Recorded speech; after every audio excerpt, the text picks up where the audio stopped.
Dalla mezzanotte di domenica 27 ottobre spenti i forni e dalle 5.59 di lunedì 28 alla stessa ora di martedì 29 braccia incrociate da parte dei dipendenti dell'ABS di Cargnacco per protestare contro l'azienda siderurgica per il mancato riconoscimento e premio, seppur l'utile netto nell'ultimo biennio abbia superato la soglia dei 200 milioni di euro.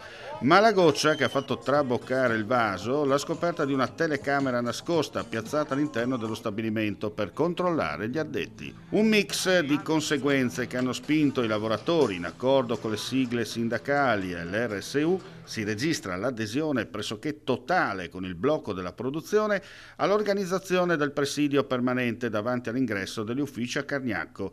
I sindacati e i lavoratori non mollano e se servirà la protesta continuerà. Il problema qua è che l'azienda a dicembre dell'anno scorso ha dato disdetta al contratto integrativo aziendale. Noi a luglio abbiamo presentato una piattaforma con diversi punti, votato dalle persone, l'abbiamo inviato all'azienda e c'è la totale chiusura. Non c'erano alternative perché ad oggi non abbiamo nessuna soluzione, né su un premio di risultato che doveva essere già erogato entro questo mese, né su quello che sarà il percorso futuro di quello che sarà l'accordo quadro, l'accordo aziendale disdettato dall'azienda 10 mesi fa. Il 90% dei lavoratori oggi ha incrociato le braccia in ABS facendo fermare i forni di produzione alla mezzanotte di ieri.